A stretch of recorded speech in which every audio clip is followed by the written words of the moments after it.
Le burn-out est un épuisement physique, émotionnel et mental. Il naît d'un investissement prolongé dans des situations exigeantes. On compte 2,55 millions de personnes touchées en 2022. Ce chiffre a augmenté de 10% en un an, en grande partie à cause de la crise sanitaire. Les professionnels les plus touchés sont les cadres, les enseignants, les agriculteurs et les professionnels des ressources humaines. Pour tenter de démêler le vrai du faux concernant le burn-out, nous accueillons Isabelle Buron, psychologue clinicienne. Bonjour Isabelle. Bonjour. Nous avons rassemblé les préjugés les plus fréquents sur le burn-out. On aimerait connaître votre opinion professionnelle sur ceci. Le premier est que le burn-out est un phénomène récent. Est-ce que c'est vrai ?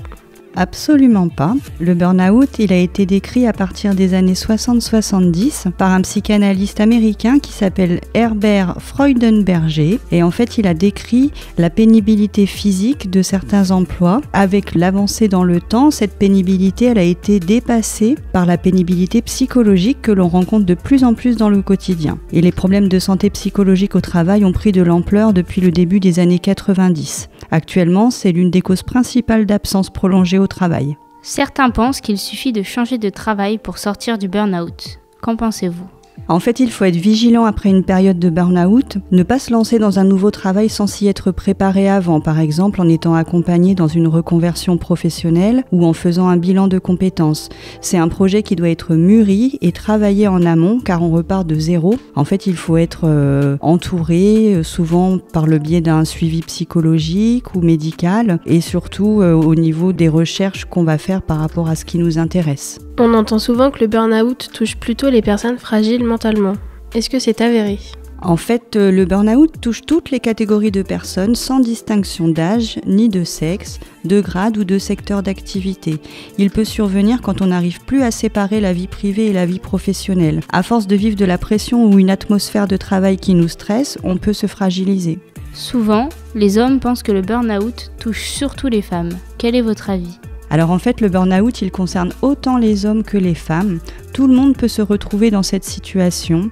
Les femmes semblent y être plus confrontées que les hommes. On estime que 39% des femmes ont déjà vécu ce syndrome d'épuisement professionnel contre 31% des hommes. Il faut faire la différence entre les personnes qui se décrivent en état de détresse psychologique au travail et celles qui sont en burn-out et doivent donc s'arrêter de travailler car elles n'en sont plus capables. Le nombre de personnes qui se disent en détresse psychologique augmente chaque année. On peut en partie expliquer cela du fait de la gestion de plus de tâches par certaines femmes qui cumulent leur activité professionnelle et les activités liées à la gestion du foyer. Un des préjugés connus sur le burn-out est qu'il ne toucherait pas les fonctionnaires parce qu'ils travailleraient moins que les autres. Est-ce que c'est vérifié ? Alors absolument pas. On se rend compte que dans le service public, les enseignants, les policiers, les soignants sont des catégories professionnelles qui sont très touchées par cette problématique, du fait du manque de personnel, du fait de la charge mentale aussi qui est liée aux responsabilités. Donc tout ça, ça fait que effectivement, dans le secteur public, les personnes ne sont pas moins touchées par ce phénomène. On dit que le burn-out monte en flèche depuis le Covid. Est-ce la réalité ? Alors, le nombre de cas de burn-out a considérablement augmenté depuis la crise Covid. D'abord, ceux qui étaient en télétravail avaient du mal à se couper du travail en étant chez eux. Quand ils ont pu reprendre une activité normale, ils étaient parfois déjà épuisés moralement par cette situation de crise sanitaire qui a affecté toutes les catégories de personnes. Le stress lié à la pandémie a obligé les employés à adapter leur routine quotidienne aux mesures sanitaires. Il y a eu l'isolement social, les gestes barrières, le stress quand ça n'était pas respecté par les autres, les transports en commun, la peur de contaminer les autres ou d'être contaminé soi-même. On entend souvent dire que le burn-out peut conduire au suicide. Les pensées morbides sont-elles fréquentes ? En effet, burn-out et idées suicidaires vont souvent de pair. Mais si la personne en burn-out est bien entourée et bien suivie, le syndrome dépressif peut se soigner, même si cela peut prendre du temps.